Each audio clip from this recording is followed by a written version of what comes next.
turnout here tonight in Newham. I live in Newham. I'm here to bring solidarity, greetings from my union, the Public and Commercial Services Union. I'm elected to the National Executive of PCS, and also from my organisation. I'm the co-founder and national co-chair of Black Activists Rising Against Cuts.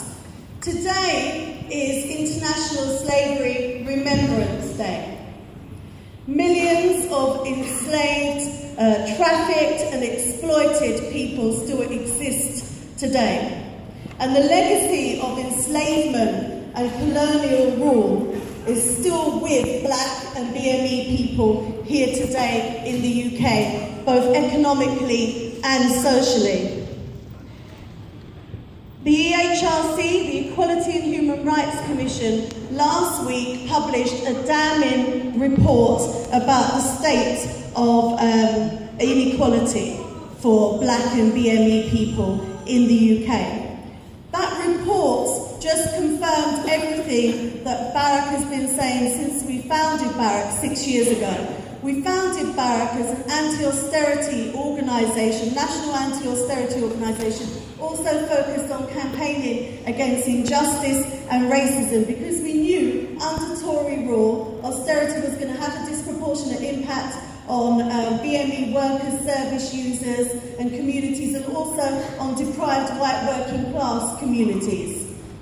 So if you look at that report, if you get a chance, what it sets out is that across all aspects of society, BME people are facing discrimination and disadvantage in the criminal justice system, in access to justice, and actually access to justice is a problem for anybody that's poor, white or black, because of employment tribunal fees being introduced and cuts to legal aid. So those that are most likely to be discriminated against or face injustice are the least likely to get access to justice. In the labour market, there's a pay gap between women, and there's also a pay gap between BME and white workers. And also there's a double disproportionate impact on young BME people and BME women. And yes, I'm one of those BME women that Micheline stated she is and proud to be. And I'm a black woman who fights injustice, who fights racism, who fights all forms of discrimination. And I'm proud that actually we have somebody like Jeremy who's not just standing up to those things today, but has always stood up to injustice and discrimination.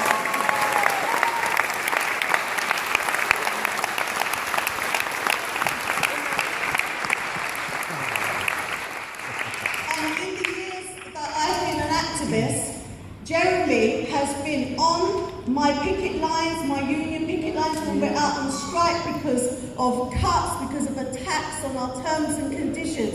He's been there on marches, he's been there in rallies, and he's been there hosting events in Parliament and also raising with John McDonnell our issues and concerns in Parliament. And that's why I stand by him today. I stand for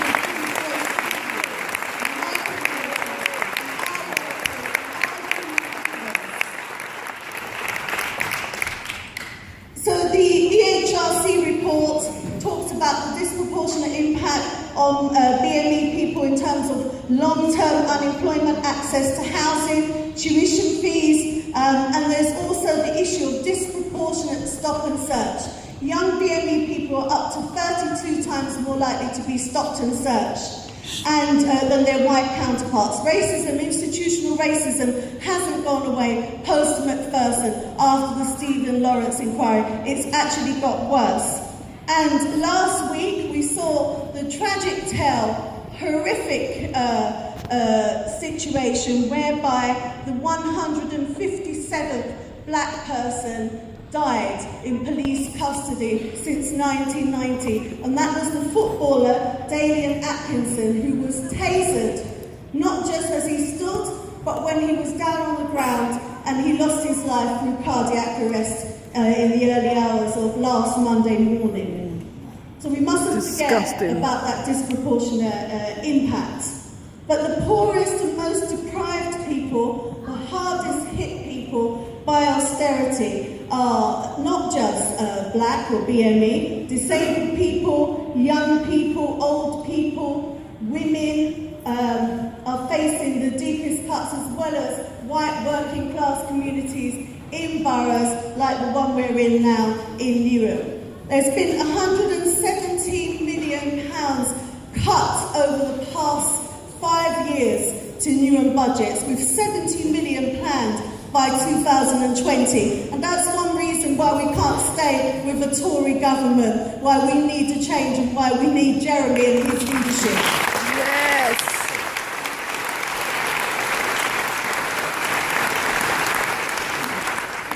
The Tories are trying to not just cut our jobs, cut our services, cut our pay. They're trying to cut us out of existence. And we need to stand up to that collectively. And that's why we need to stand by Jeremy when the media say horrific, nasty lies about him. We need to challenge that.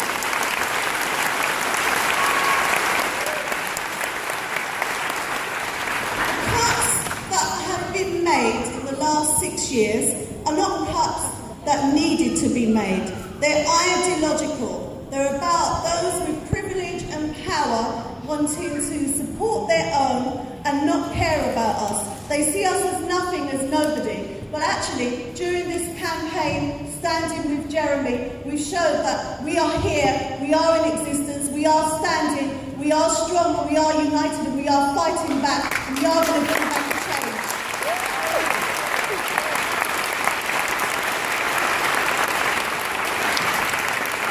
There are families in this borough and many others, not just people who are unemployed because of cuts and discrimination, but people who are working families who are having to go to food banks just to survive. People who are having to make real decisions about whether or not they put a plate of food on the table for their family, or they pay a bill that's come in. That's no way to live. That's not living. That's not even surviving. That's struggling. And that, to me, is a crime against humanity. The Tories have brought about a crime against humanity, on the humanity of the people in this country.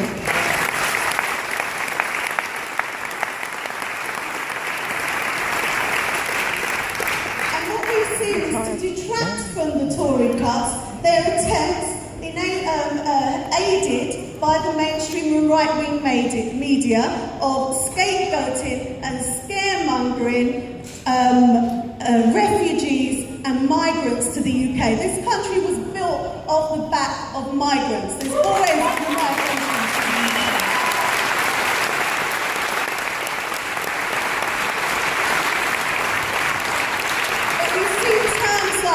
Cockroaches and swarms used to describe human beings that are fleeing persecution, fleeing war, fleeing poverty, fleeing climate change. That could be any of us having to flee. But because of the fact that they're predominantly Muslim, African, Middle Eastern people, they are demonised in that way. They're called benefit tourists.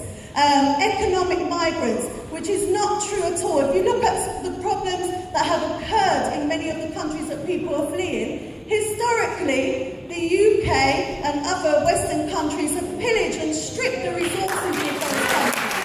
Yes!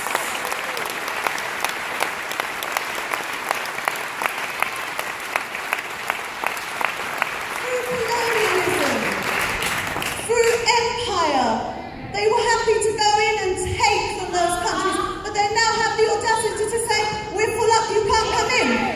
Where did the country be?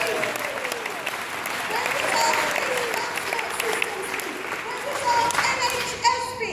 If migrant communities hadn't come to this country and run those public services, there would be nowhere. So we have to respect each other and show dignity towards each other.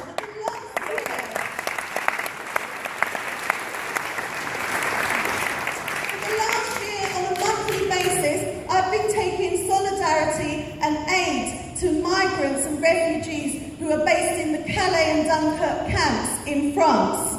And I sit down and I speak to those people, and all they want to do is to start a life in a safe place, and contribute to whatever society they end up living in. They're not here to take jobs and housing. And if you look at the statistics, migrant communities to the UK pay into the tax system. They actually aid economic recovery, and they claim less benefits than people that are born in the UK.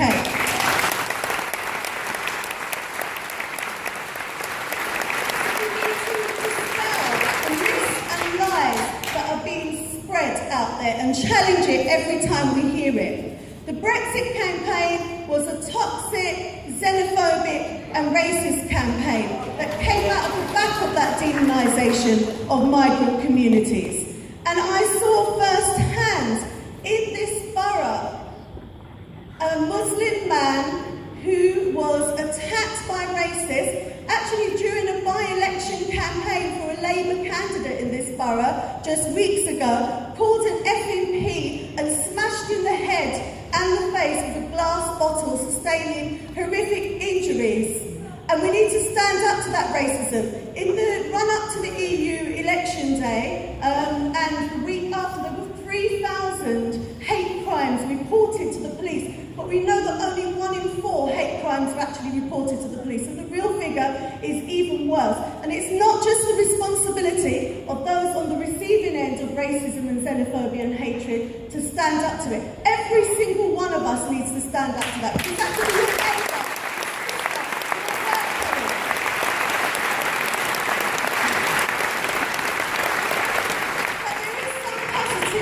about that by-election. A good candidate, Alan Islam, who comes from my trade union, who comes from a strong left socialist background, who was the Labour candidate, who won that election, despite the horrible situation we were in with the attempted coup against Jeremy. Yeah. And it demonstrates that people do want change. People want change in Newham and throughout the country. So I want to say something about Jeremy and John and the work they've done to end in PCS, supporting PCS members and workers in the civil service and related areas. And I want to say that they've consistently supported our campaigns through our PCS parliamentary group and in every practical way they could. And I have to pay tribute to them on behalf of my members for that.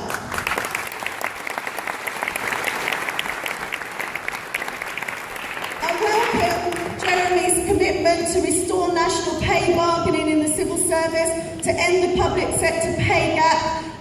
Members in my union are earning £2,500 than they did in 2008 per year because of the pay freeze, which is a pay cut in real terms.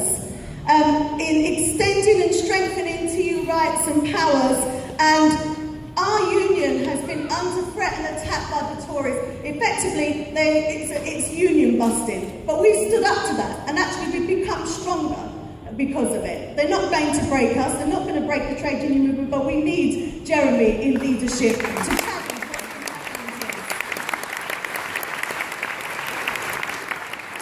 In the past 5 years, 86,000 jobs have been cut in the civil service. And to go back to the disproportionate impact on BME people, 13,000 jobs that BME held in London alone have been cut. Plus, we've had to face cuts to our pensions and our terms and conditions, and the government are now, we're running a campaign because the government are trying to reduce our redundancy entitlement, which is absolutely horrific.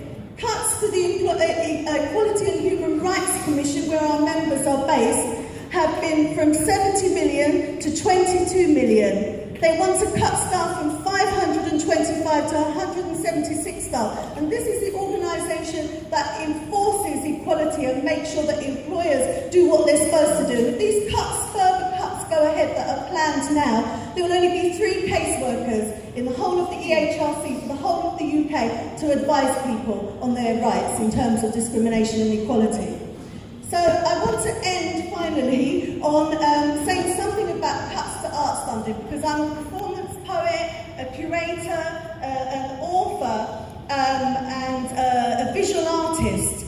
And for the past 4 years, I've been working with young artists, black artists, BME artists and migrant artists who don't get the opportunity to get a platform in the elitist art world. But because of funding to the voluntary sector and local authorities, the work that they would have had access to in terms of arts education and cultural awareness has been completely slashed.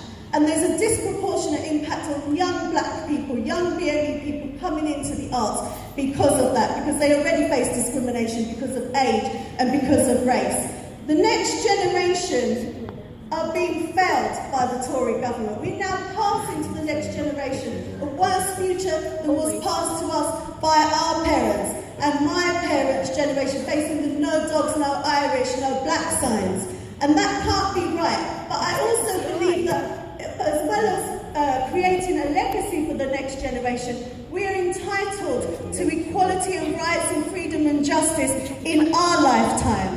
And I want to say that we stand with Jeremy because Jeremy stands with us. It's not about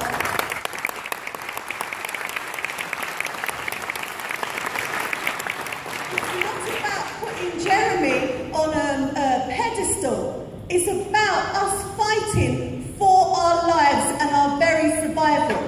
Jeremy being leader of the Labour Party going forward, the next Prime Minister, and he needs to be the next Prime Minister because it's about our survival, is something that benefits every single one of us. So don't believe the lies in the media. Don't rise to all the nonsense that's put out there and the propaganda against him. Stand by the values that he's always stood for decades, not just through this campaign. We need to stand together, united as one. And if we stand united as one, then we will win. Solidarity.